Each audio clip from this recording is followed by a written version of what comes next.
Getting right to it, the pros of Godless, it looked great. It really made you feel like you were inside of this show. The way they shot it, they constantly, from scene to scene, gave you a camera point of view shot of the character that was most important in the scene. You saw where their angle was coming from and what exactly they were seeing. So really well done on that point. The music was excellent. Really good Western music here. Where they decided to film was beautiful. So many shots just in canyon areas, at the ranch, the sandstorm floating in the sky and shooting through that. They did spectacular. And the sound mixing was great. With the sand, with the rain, even the dialogue, it was really on point with all this stuff. So you cannot do any of this better. Strong point for me, acting-wise, was actually the young actors in this show. I think Whitey could be a fan favorite here for sure. The actor was really good. The character was great. He's so likable. He's very smart for his age. And then Truckee, Alice's son, he was excellent. I want to see more of this kid. He was a really good actor, and his character was really funny. Also really attached to him, too, and how he believed in Roy Goode when everyone else was kind of skeptical of him. Another strong character here for me was Mary Agnes, played by Merritt Wever from The Walking Dead, who played Denise, if you noticed the face. She was actually one of the few strong female characters in this show. I'm going to get to that in a second because I think it's very interesting how they promoted the show and what it actually was. But the best part of the series to me was the villain, and I love a good villain, and that would be Frank Griffin, played by Jeff Daniels, from my favorite movie ever, Dumb and Dumber.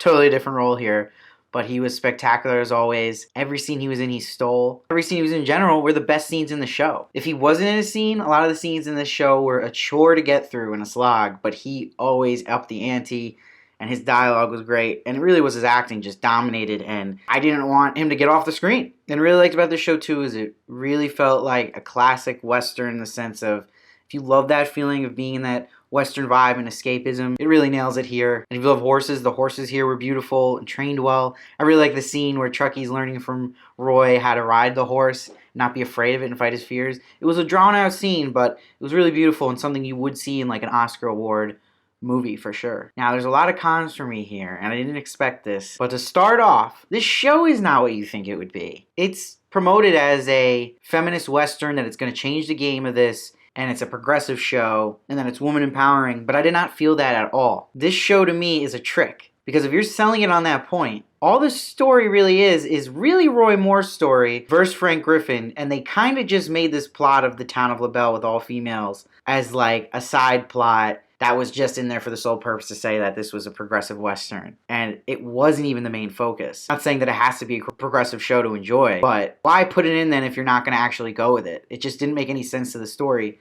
where I thought this show was going to be mainly about the town of LaBelle, and Roy Moore maybe would have been the side character. That's how I thought they were setting it up. But as you go on, it's really just your classic Western story that we've seen 100 times over, where he's teaching a kid of a different race how to grow up, and they're all learning from each other's culture, and he meets a girl who's just sitting on the farm, and he has the classic villain. It was nothing new here. And Alice Fletcher, she's pitched as the main female lead, but she wasn't good. I didn't care about her. And they tried to give her this backstory that was just super all over the place. And when you first hear about it, it's a lot of telling. And that's the problem with the show, is it's so much telling and not showing. And then when it did show something that happened, you already knew it from a previous instance of them talking about it. So it wasn't like shocking. It wasn't like, whoa, or like, didn't give you that storytelling vibe. It just felt like someone was just reading backstory off a script so they could fill in some holes. And she wasn't this like kick butt female character either. Sure, she's good at shooting a gun, but that's her whole purpose in this show. I mean, literally Alice Fletcher's face the whole time in the show was this.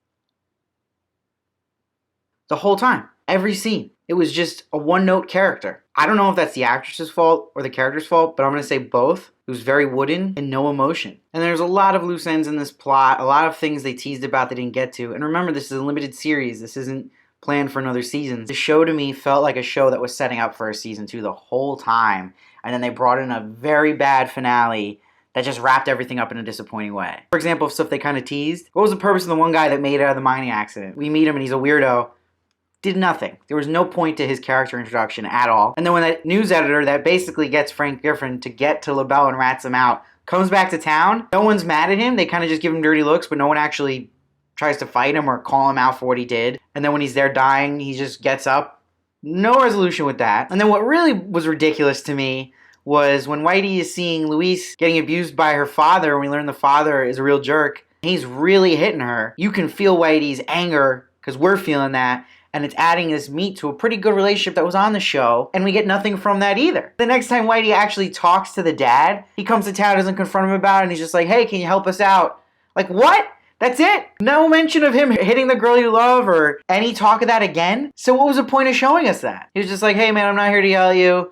You want to hear your daughter? Cool, whatever. Come help us. Just very lazy writing for sure. And then they hype up, okay, we forget kind of about Blackdom for a bit. We're told they're really good fighters from Frank Griffin's right-hand man telling him that. And then we see they go to that town, all this tension at the dinner table. And you're telling me they couldn't get basically any kills on Frank Griffin's people with these trained fighters, and they had the upper hand because those guys were underground. And they'll just get killed immediately, like destroyed. And then you compare it to a bunch of people in LaBelle that half of them never pick up a gun before in their life, and they destroyed Frank Griffin's people. So it just doesn't match up well. Like, it's really asking you to suspend your disbelief. And let me stress, I'm not saying that because they're women in the town that I don't expect them to be good with guns. Not at all. It's they've never had any conversation that tells us where do they learn to shoot guns? Where do they train? Are they renowned women with guns?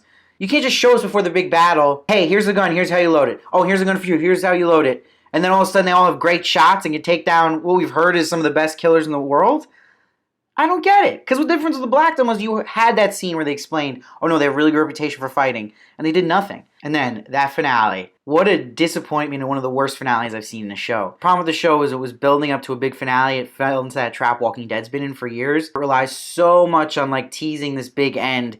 And then you have all these high expectations and it does not deliver is the worst feeling. You feel like you've wasted 7 hours of your life. I mean, Frank Griffin, who we've seen obliterate towns in seconds, including Blackdom, including the town early in the beginning. They just waltz in, and they look up, and then all the town of LaBelle is in this building shooting at them. Half of them never shoot a gun before in their life. And they're hitting them. Sure, you're going to get some kills because you have the advantage. You have two good shooters on top that we knew were good shooters with Alice and Denise from The Walking Dead. You tell me only two of the guys decided to run up and try to kill them? Oh, and they also brought their horse for some reason, which is no advantage in that situation. Why didn't they all just storm that building? Or better yet, burn that building to the ground like they did with the other two buildings they blew up and no one was in? What was the point of that? So they're all just acting really dumb all of a sudden. And then the shots you're actually seeing Frank Griffin's people die really quickly in the beginning. But then more and more appearing. And I thought it was only 30 men. So how is there all this men that we keep seeing shots of? And then when they're getting shot, the problem is when they're showing certain scenes of LaBelle people shooting back and the women are in like the corners and stuff, we don't ever see what they're shooting at. There's points, the way this is edited, where it's like half these people are shooting at nothing. And some of the deaths were so cheesy. Like one of the famed killers, the guy was on the horse on the top floor and he had one of those cheesy deaths where he's like, whoa! And he doesn't shoot for some reason. And the girl shoots him and he just flies out the window into really bad CGI on a fire. And to say this is a female progressive show is a flat out lie, especially how it ends, because then two guys come in to save the day like any classic Western. And you realize that the main character, Roy, and the sheriff also come into play on both sides. They're really the ones to end Frank Griffin and his team. And it didn't get to be Alice Fletcher. And it didn't get to be Mary Agnes. And the annoying thing was, really, Mary Agnes and Alice Fletcher had no connection to Frank Griffin whatsoever. It was all on Roy Moore. So they couldn't have that moment anyway. So it was really poorly set up. If that's what you're going for and promoting the show as, do it. Stop making a lie about it and not choosing what you want, because then it just becomes a mess. And that's what I felt like it was. Like it was being this classic Western all along, but it felt compiled to add this progressive story, which didn't make sense. So go in full circle or don't. Or just leave that story be then and just do a classic Western. Don't tease with that. And I know what pissed a lot of people off was just Whitey walking out and being the only one to really kick the bucket in LaBelle. Didn't even get a chance to shoot his gun there in that final battle scene. He was such a likable character, so such an awful death to someone who deserved a better death if he was going to be sacrificed. He got no killing, didn't get to say goodbye to Luis, and he would have been a great character if they did a season 2, which they're not going to. And that goes to the whole Alice Fletcher and Truckee, because it's so ridiculous that Roy Moore leaves to see his brother, which, okay, it's believable. But then you're going to have the sheriff come in and now just basically take care of Truckee, and he already has 2 kids. So how is Truckee just okay with this? And Alice Fletcher's like, yeah, come back. And it's like this quick swap. It's just not realistic and really corny. And again, just showing Alice Fletcher really is just like any female character you've seen in a Western before. She couldn't just end up on her own and raise him and be a strong female. I don't get it. The sheriff had to come in and be the man. And it was weird too how there's all this thing where Alice brought a bad curse to the town of Belle, but everyone's so open arms and forgiving of her when she comes back. No one kind of addresses it, and they're all just fighting together. Frank Griffin's death was disappointing because he always said that line, "I've seen how I've died, and it's not this." Well, what was it? We never got that answer. He didn't get to explain that or where he heard that, from what prophet, what vision did he see. And then when we saw the backstory with Alice that she had told us about in the beginning, and then we see it happen where she got raped by the Buffalo Soldiers. Never see them again. We don't really know their whole origin and whole story, and just got really sloppy and confusing about her backstory. And maybe the most awful part of this last couple episodes was introducing that random foreign chick in the shed, and she basically kidnaps that guy who comes in to investigate, and we're supposed to care about them now, and they get more screen time than Whitey in the finale. It was like unbelievable. Like, who are these people? You have so many other characters you gotta deal with. Why are you wasting time on them? Nothing felt new here. If you're saying a full town of females and Westerners new, sure, that's true, but it felt fake. It wasn't really what this should have been. Great idea, and it feels wasted now. So thank you for that, Netflix, for the trick. Do not be fooled by this, if that's what you're going in to see. A new type of Western this really isn't. Had good ambitions and good ideas, didn't execute them. It's a very, very, very decent show and a super, super slow burn, especially for someone who loves Westerns. And really what pissed me off is when the sheriff actually runs into Frank Griffin and his men at that little area in the middle of nowhere, and he basically admits to them that he's been following Frank. How in Frank's character would he not kill him right there, the sheriff? They just let him go? That made no sense. From the way they handled every other encounter with someone, even if they were slightly a threat, they would take care of them. But they let him pass on and end up biting him in the end anyway. So that was really just unbelievable to me. I was going to give this show a 7 after watching it. But then thinking about it more and reading more about it, and stuff I didn't even catch that was pretty bad, they kind of snuck on you, I'm going to give it a 6.5. I think this show would have been great if it was set up for a bunch of seasons, that they didn't have a finale like they did, and just continued the stories, because they were doing a lot of setup, and then they had to quickly rush in and end it, and have disappointing endings because of that.